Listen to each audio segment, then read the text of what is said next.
Hey, I'm Melissa. And I'm Whitney. We started this true crime podcast over a glass of wine and quickly turned from true crime listeners into true crime advocates. So get comfy, pop a cork, and grab a glass because we have work to do.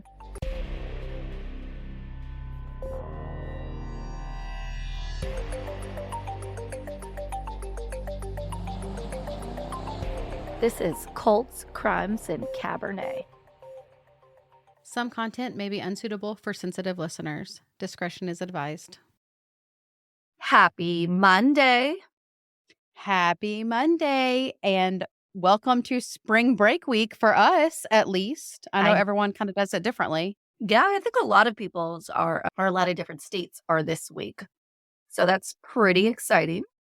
It seems to be because plane tickets right now to go anywhere are astronomical. So I'm going to assume it's spring break lots of places. Yes, I agree. It is ridiculous right now for any plane tickets anywhere. It don't even care where you go. It's going to be a lot of money. So I'm hoping they drop soon.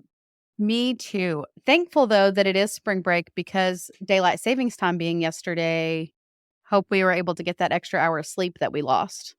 Yes. Thank you for my job being a podcaster where I don't necessarily have to wake up at 8 a.m. Exactly. We do not have designated start times for anything with this job. Oh, yeah. It's the best life, guys. Best life. It truly is. Also, looking into the weekend, be safe, make smart choices if you go out for St. Patty's Day.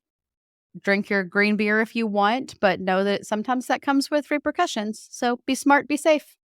Exactly. Look at you, little after school special. Love it. Yes. I want to tell you about my wine because the name of it really spoke to me. It's kind of right up our alley.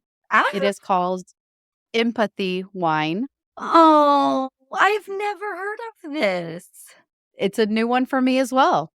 I got the white blend this time, and it says Empathy's white blend owes much of its complexity to the fact that it is composed of grapes grown across the state of California.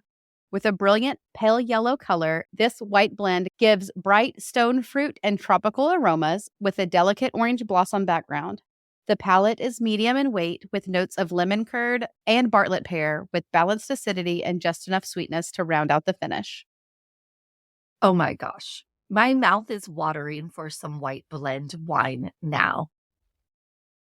Also, did you know that I didn't know what a stone fruit was until like 2 years ago? I didn't know that about you. I only know it because my husband used to work in the produce department and he likes to talk about random fruit. Very weird. We just are the weirdest couple ever. But I love y'all both, so it's fine. You ready to get into it? I am. Let's get into Mississippi, correct? Mississippi. This week, I am taking us to Yazoo City, Mississippi. I like it already. Even to this day, as I typed out the word Mississippi, in my mind, I have to say M-I, crooked letter, I, crooked letter, I, humpback, I, just to make sure that I spell it correctly.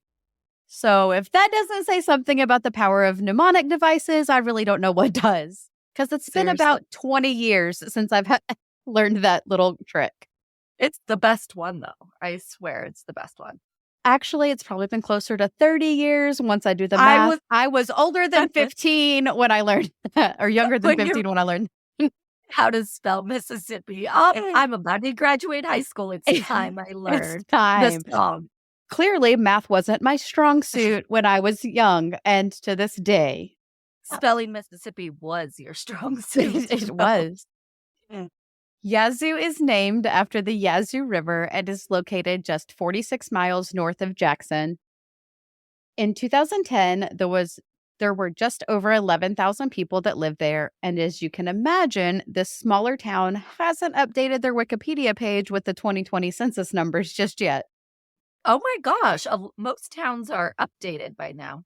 Not Yazoo City. They've got other things that are more important, apparently. Also, as you can imagine, it being a southern state, there were many Civil War ties to the area, including the Yazoo Rifles Company, This is a 100-man regiment that was led by Colonel Jefferson Davis, who would later become the president of the Confederacy. Oh, God. Outside of the war history, I'm not. That's a trip we're not going to take right now. Yeah. Like, can we just never take that trip? Yeah. I like You know, that. yeah, we can just take it off the list. It's fine. Outside of the war history, Yazoo City was plagued with a few natural disasters. There were several outbreaks of yellow fever. The business district and more than 100 residences were destroyed when a young boy was playing with matches on a windy day in 1904. Holy crud. Only one church, the courthouse, the new library, and an unfinished schoolhouse survived. But surprisingly, not a single person died from that fire. Oh, my God. How long would your kid get grounded for? Forever. Just for the foreseeable future. Yes. In 1927, the Mississippi River flooded and covered the entire area. They call it the Delta. Covered the entire Delta area with several feet of water and mud. But thankfully, Yazoo City was not as damaged as the surrounding suburbs. The crime rates in Yazoo City were a bit surprising to me. Most of the time, you think smaller town, less crime, the more property crimes, less violent crimes kind of aspects. But your chance of becoming a victim of a violent crime in Yazoo City is 1 in 216, which is right at double the state average for Mississippi. Yeah, I was going to say that's a lot. Yazoo City was the home to the extended family members of a man named Jarrod Johnston. Jarrod was born August 21st, 1988, and was very talented. He enjoyed theater, music, and poetry. He even had ambitions to become a musician. His father, Steve, and stepmother, Lisa, enjoyed spending time with him as a young man, and he, as many theater kids are, was outgoing and spontaneous. Being the oldest of 4 total kids in the house, he helped out quite a bit, including canning tomatoes with his stepmom or just being the protective big brother. Not only was he helpful, but he was incredibly intelligent. When he learned to read, he learned to write at the same time. He was reading books well above his reading level as a younger child, including, I think I read that he was reading The Old Man and the Sea book in kindergarten. Whitney, are you like me and feel like your budget is out of control and you will never reach those financial goals? Always. Well, they don't have to be, because with Chime Secure Credit Builder Visa Credit Card, you can literally start building your credit with your own money through on-time payments and small everyday purchases like groceries, streaming, gas, and don't forget the wine. Members can see an increase of 30 points on their credit scores on average. Chime reports your payments to the major credit bureaus, and it helps build your credit over time. Best of all, there's no annual fees because who the heck likes those? Large security deposit or a credit check to apply. Start making your financial dreams a reality with Chime. Signing up only takes 2 minutes and doesn't affect your credit score. Get started at chime.com/Cabernet. That's chime.com/Cabernet. The Chime Credit Builder Visa credit card is issued by Stride Bank N.A. pursuant to a license from Visa USA Chime checking account and $200 qualifying direct deposit required to apply for the secured Chime Credit Builder Visa credit card. Based on a study conducted by Experian, Credit Builder members observed an average 30-point FICO score 8 increase after 8 months with regular on-time payments. Results may vary. See chime.com for details. Out-of-network ATM withdrawal fees may apply except at MoneyPass ATMs and a 7-Eleven or any Allpoint or Visa Plus Alliance ATM. Hey guys, I'm Jamie Beebe. And I'm Jake Deptula. We're the hosts of the true crime podcast, Strictly Stalking, brought to you from Podcast One. Each week, Strictly Stalking gives stalking survivors the platform to share their stories in their own words. Do you know why survivors refer to stalking as murder in slow motion? Have you ever felt like you were being hunted by a stranger? Would you know where to turn if a stalker was living in your house and you didn't know? We're bringing you these stories to raise awareness about stalking and give you the resources to know what to do if you or someone you know is being stalked. So So tune in to Strictly Stalking each week as we dive into the largely unknown crime of stalking. Listen on Apple Podcasts, Spotify, or wherever you listen to your favorite true crime podcast. As with many advanced kids in school, Jarrod easily became bored with the mundane tasks of high school and turned his attention to using drugs. He regularly abused Coricidin HBP cough and cold. This is an over-the-counter cold medicine that is a mixture of chlorpheniramine and dextromethorphan. When taken in excess, it can cause hallucinations. Jarrod's addiction was so severe while in high school that at a party he threw when his family was out of town, he had to be taken to the hospital because he had taken a high number of pills. Oh, gosh. I don't understand why people want to hallucinate. Like, that does not seem like fun to me. It's scary. Yeah. His family was doing everything they possibly could for Jarrod. They placed him into a rehabilitation facility a few times over the course of 2 years. And while in rehab, Jarrod was diagnosed with bipolar disorder and placed on a prescription to help him manage. Oh, good. The family of 6 actually lived about 7 hours away from Yazoo City in Franklin, Kentucky. Now I know what you're thinking. Whitney, I thought we were in Mississippi. Why the heck are we talking about Kentucky all of a sudden? Well, after Jarrod left rehab and was succeeding in his sobriety and homeschooling through his junior year, his parents thought a summer away in Yazoo City was just what he needed. He has a girlfriend there, friends there, and extended family. What could hurt? Yeah, especially if he's getting the treatment he needs for his mental illness. It should be good to go. He's getting back on track. And this is kind of a way for him to have some fun after doing all of the work, getting clean like he did. On July 4th, 2007, his parents drove him and his 2 youngest siblings down to Mississippi. The plan was for the younger ones to stay with their grandmother and Jarrod to stay at a friend's house for the summer. His grandmother had just had hip surgery, and she was concerned that Jarrod would be tempted to take her pain medication as he had done so to another in the past. After the younger siblings were dropped off, Jarrod was taken to his friend's house. After staying for a few days, the plans that Jarrod had given his parents confidence in fell apart, and his friend's parents had said he'd overstayed his welcome and asked him to leave. Oh, no.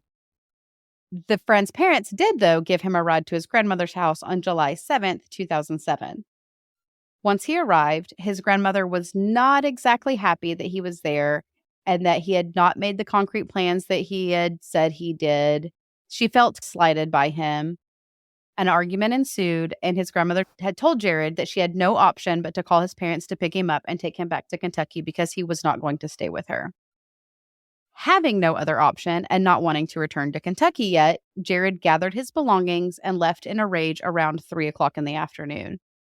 He took his walnut-colored guitar in a black carrying case, a black duffel bag, a backpack, and his 3-month supply of his bipolar medication. And he had about $20 in cash in his pocket. His younger sister ran after him, attempting to get him to stop and calm down, but he was just not hearing from her in that moment. And it wasn't uncommon for Jarrod to storm off and need a couple of days to cool off. He was 18 at this point, so he's an adult and he can make those decisions for himself. When his grandmother called and informed the parents of the fight, they decided to give him the space, knowing that he had some options in Yazoo City. He had other friends. His girlfriend also lived there. Chances are he was going to go crash with her for a few days, kind of let the storm pass, and then reach out to Jarrod. A few days go by, and there's no word as to where Jarrod was staying or where he had been. Those days quickly turned into about 3 weeks, and when they received some exciting news back home in Kentucky about Jarrod's future, they were seeking out a way to reach out and talk to him. He had earned a full ride scholarship to any Kentucky state school because his ACT scores and his grade point average was exceptionally high. Oh my God, go Jarrod. This is absolutely amazing. I can't imagine how the parents felt after, all the struggles he had. Yeah, to overcome that, to have this good news come in, to give him an option for his future. They knew that Jarrod didn't have a cell phone with him, and so they finally contacted his girlfriend. And she was kind of shocked to get a phone call from his family. She said she hadn't seen Jarrod since his last visit in January. She didn't even know he was in town for the summer. That's not good. In fact, she even had some of the items that he had left behind in her car in January, including his wallet that held his ID and social security card. He left it with her all that time? I guess. Okay, that's a little sus, but I'm sure it was on accident. I wish I could live my life like that. Oh, yeah, my social security card? No big deal. Yeah, it's fine. I'll just get it next time I see ya in 6 months. Once learning that his girlfriend hadn't heard from him, panic immediately set in, and the good news they had hoped to share with Jarrod quickly sank away. His parents contacted the local law enforcement, and because you have to file a missing persons report in person, his grandmother went up and filed the official missing persons report. Investigators weren't much help, as Jarrod was 18 years old and legally allowed to go on his own, and there was no evidence to support any nefarious activities at this point. He got angry and he walked away from an argument. That's all the evidence that they had. He wasn't in any real danger. Yeah. Why would they think that it's anything other than him going to start his own life? Family members posted flyers on social media, on missing persons websites, as well as many bulletin boards as they could possibly find, knowing that awareness is the only thing they could do at this point. Someone could see him somewhere at some time. The first reported sighting was that very next day when the same friend he originally stayed with's mother saw him walking through downtown Yazoo City. However, at that moment, Jarrod hadn't been reported missing, so that mother just assumed he was out and about in town and didn't think anything of it. Several months passed, and in February of 2008, a tip came in to the family off of a missing poster that said they were holding Jarrod for ransom. What? The demands were a wire transfer for $50,000 or that they would murder Jarrod. Thankfully, the family had the wherewithal to contact the local FBI field office and that they were able to determine that the supposed captors had no real connection to Jarrod and that they likely just saw the flyer and attempted to benefit off of the Johnston's family tragedy. I seriously cannot believe there are people like this.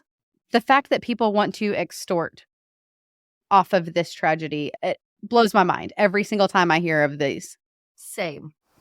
In March of 2008, a jewelry store employee called Jarrod's family saying Jarrod had walked into the store and attempted to purchase an engagement ring. His credit card declined, and he said he would be back in later to purchase it with another form of payment. He never returned to the jewelry store. The police did follow up on this lead, but they were unable to verify any aspect of it. The store surveillance footage had been recorded over, and I could not determine if they ever contacted the credit card company to see if a transaction had actually been attempted or not. I was going to ask, what made this salesperson think that it was Jarrod? She saw the missing poster and just recognized him. The guy okay. I wonder if she looked at the credit card and be like, oh, yeah, this is that guy's name, too. That I could not find whether that correlation was there or not, or if it was strictly of he resembles this poster. Okay, gotcha. A few other reports were filed over the years of people claiming to have seen Jarrod. Not one single lead has panned out. The family's biggest concern is that Jarrod's bipolar diagnosis, going unmedicated, could be detrimental to his health. When he went missing, he only had a 3-month supply of medication with him. His mother also mentioned that she's worried about his addiction and that the cold medicine that he would take would cause those hallucinations. And could Jarrod be to the point that he may not even know who he is or what his own name is? Like all families with missing persons, the Johnstons hope every single day that a call will come in that Jarrod has been found and that he is safe. Until then, they continue waiting and continue to ask for assistance. If you have any information about the disappearance of Jarrod Johnston, please contact the Yazoo County Sheriff's Office at 662-741-5611. Ow. Just by listening to our content, you too are advocating for justice for these families. Thank you for making a difference in their lives as well. We want to share a few ways you can support us to continue our mission. You can become a Patreon subscriber for as little as $1 per month, or a simple rate and review on your favorite podcast platform helps us get in front of someone who may know something. We will continue traveling state by state, seeking justice, because we will be there, no matter where, no matter who.